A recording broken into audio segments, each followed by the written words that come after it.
Welcome back, everyone. I hope you're doing well. Today, we'll be reacting to why did Christianity fail in Asia while succeeding in Europe? Obviously, very successful in Europe, led to some revolutions, led to so much history from Christianity.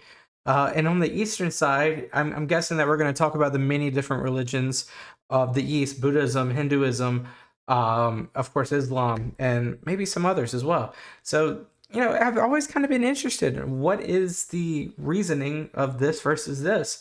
So, yeah, sit back, relax, and let's learn. Is the largest religion.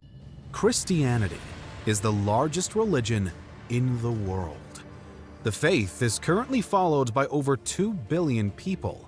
Yeah, and a lot of these people are, of course, in the West, but also South America, North America, and then, sporadically across not the United States, but sporadically across the world as well. From the United States to even some of the world's strictest dictatorships, such as North Korea.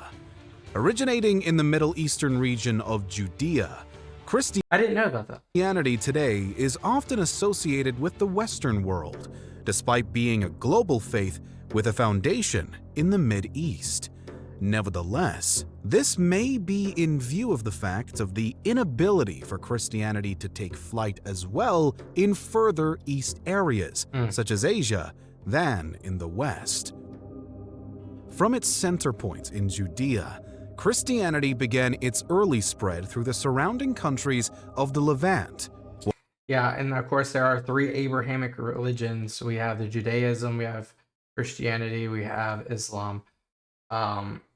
I'm pretty sure that's it. And they all kind of spawned, of course, in this area that he's talking about. What we know now as Israel, Palestine, Lebanon, Jordan, Syria, and Cyprus.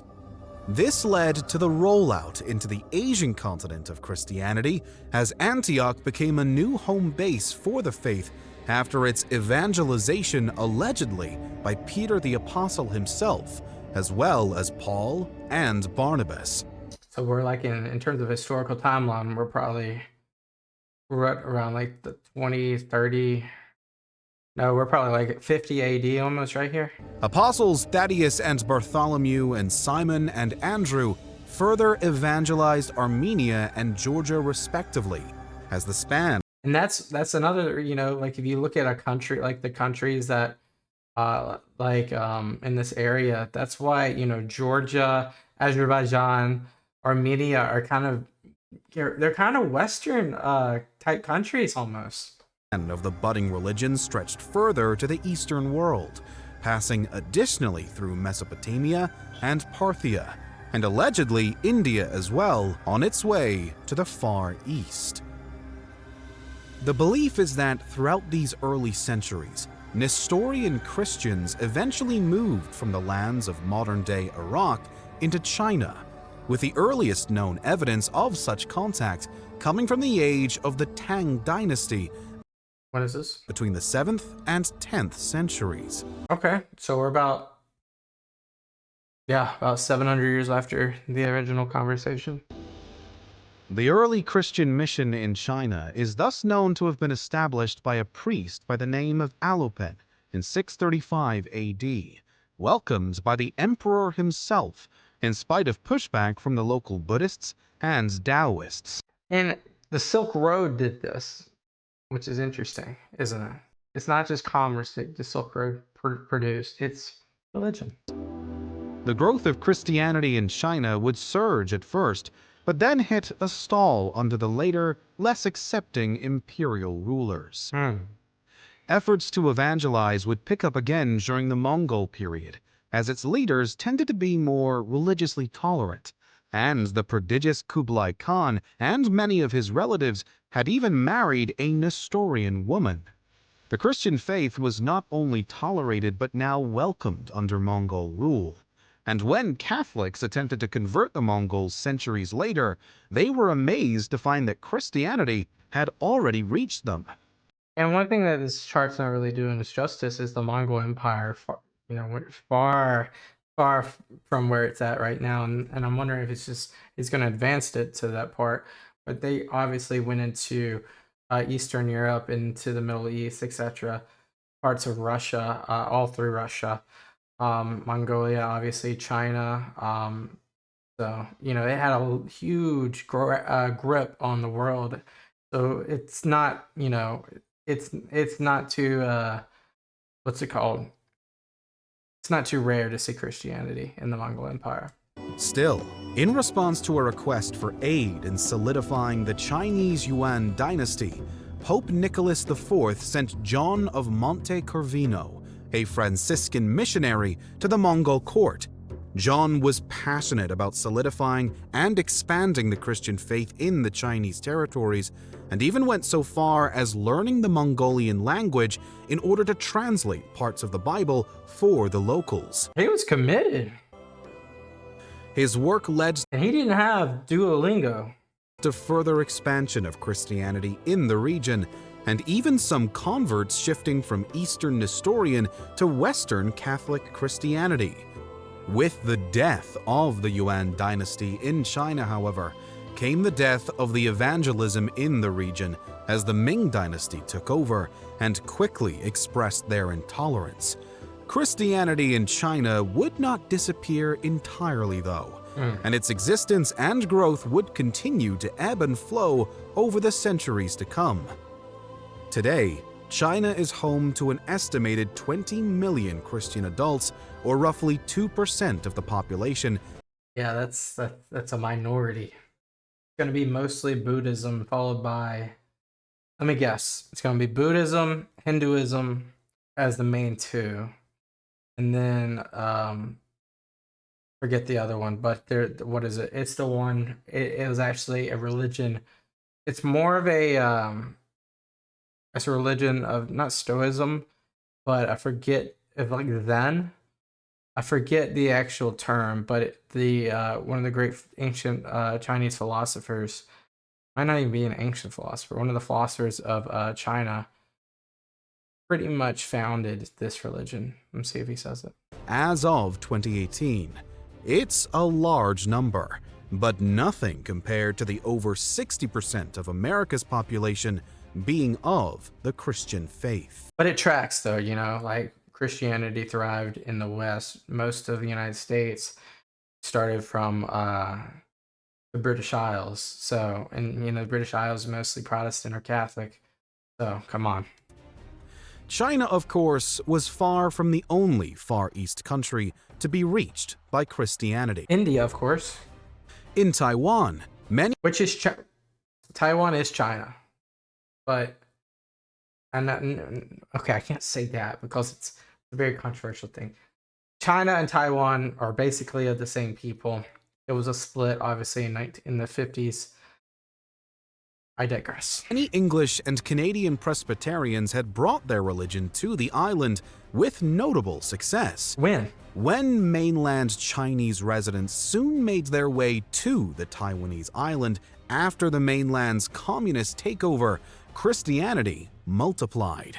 Today, the Christians of the island make up around 3% of the population, which is still small compared to Western nations. They went up 1%.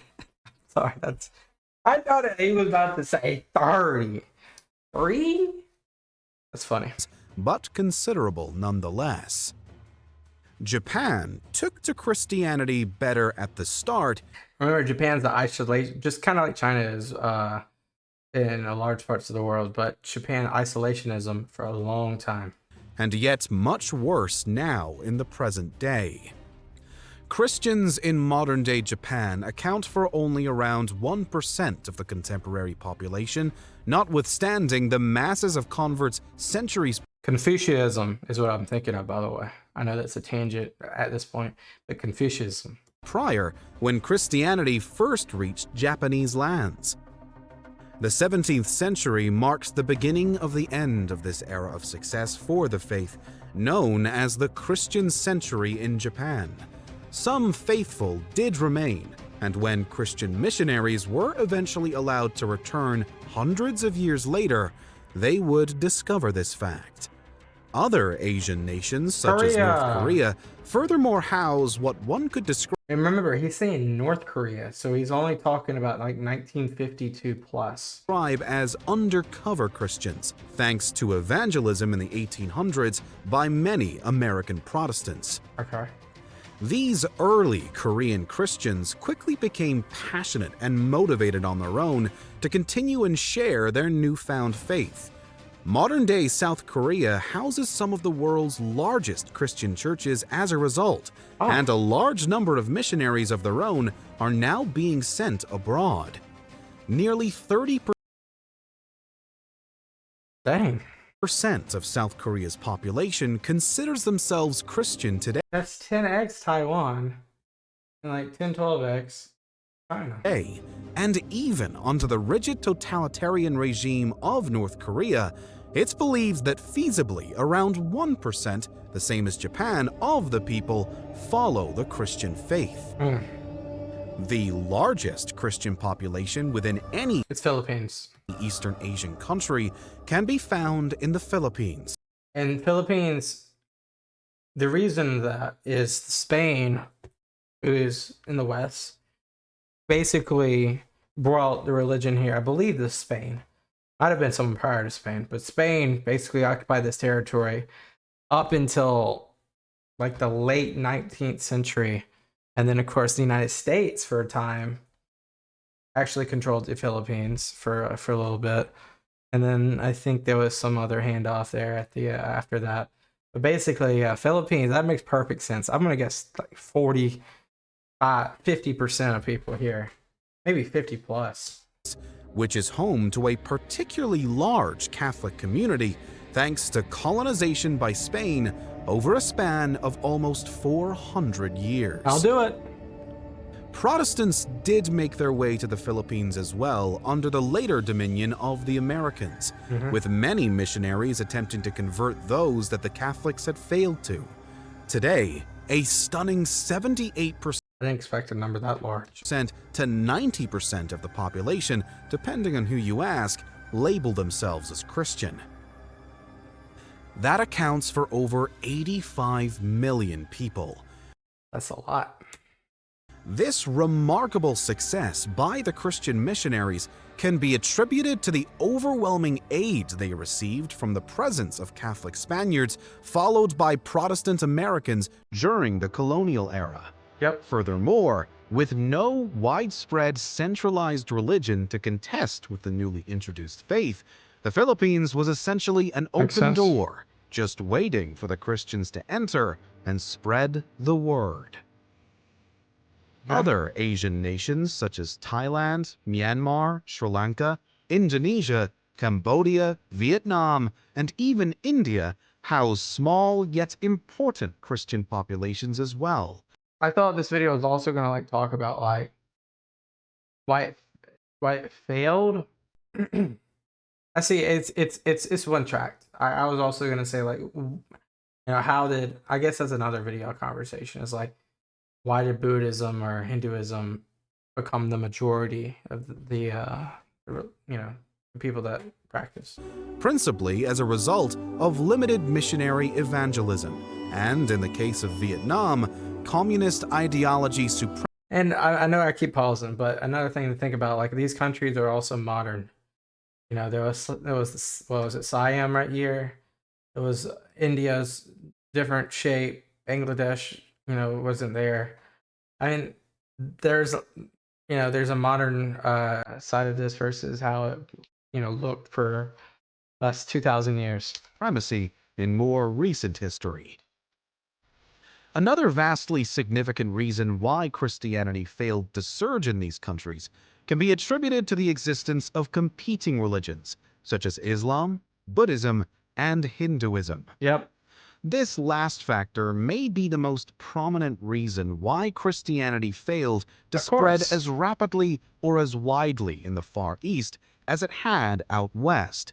Even if some of the Asian nations had received more Christian missionaries and maybe a more united front between Nestorian Catholic, and Protestant evangelists, it likely would have made less of a difference than the absence of a strongly solidified local religion to stand in its way. Attempting to convert Buddhists to Christianity was particularly difficult, and thus those countries, such as Thailand, which were strongly Buddhist, tended to resist the acts of missionaries even more. Most of the Christians within these nations were immigrants or otherwise, not local Buddhist converts, although some, of course, did exist. Additionally, some of these more Buddhist nations, like Sri Lanka, were home to other faiths, such as Hinduism and Islam. Islam is another faith that, historically, has held up exceptionally well against the push of outside ideals, and it is especially in Malaysia and Indonesia. Islam that even today stands as the most followed religion across all of Asia. Just behind Islam is it's because when you say it like that, all of Asia, you're also going to include Middle East, Pakistan, Afghanistan, pretty much all those countries. So of course you're going to get to a higher tally there.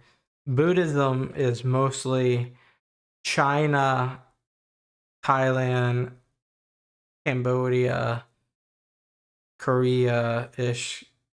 Hinduism's mainly India. So you're going to have, you're not going to stack the numbers like Islam does. Is not Buddhism, but Hinduism, another creed that, in the case of India, was a particular roadblock for Christian evangelists. Other factors as to why Christianity struggled in Asia might include the facts that the Roman Empire controlled the Middle East at the time of the faith's origin, making it far more likely that the religion would spread more west than east. Or maybe the fact that, considering the placement of such Christian empires as opposed to that of large Islamic empires, there was a general position of Christians to the west and Muslims to the east throughout much of history, thus contributing to the prevalent lack of Christian conquest in the Far East.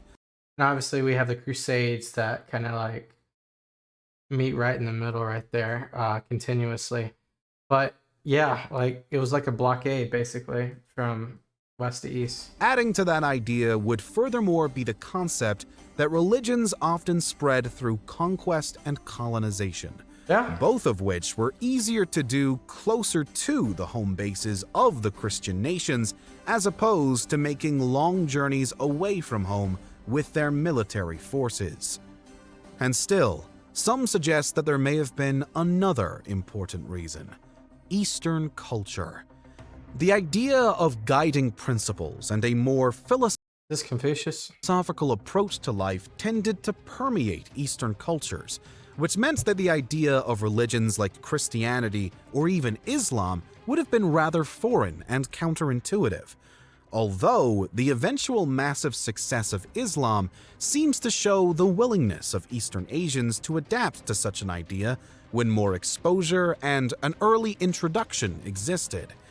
Thus, while there is not one reason why Christianity in Asia fails to take a stronghold throughout the majority of nations, there was a few factors that can be pointed to: the potent presence of Islam, the pre-existing ideas of Buddhism and other Far East belief systems, and the limited exposure to the Christian world. Today, Christianity is the world's largest religion, but in Asia, especially the farther east you go, it remains a prevailing minority. Very interesting. Didn't know some things like the size of the populations of these religions in these countries. The Philippines, I mean, it makes sense. I just didn't realize it. There's not like 85 million. That's 4% of the total Christian population that lives just in the Philippines. Of course, off colonization.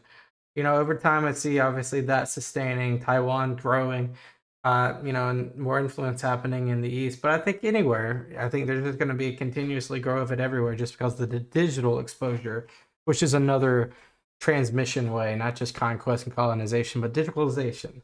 If you just watching this video, if this was a video on religion, you could be swayed a certain way. So it's really about the time that you live in and how the things can get spread. For example, the original way of getting it to China was the Silk Road, and that was the digital highway then. So yeah, guys, I appreciate you for joining me today. Hit that subscribe button if you haven't already. I'll see you in the next one. Peace out. Bye bye.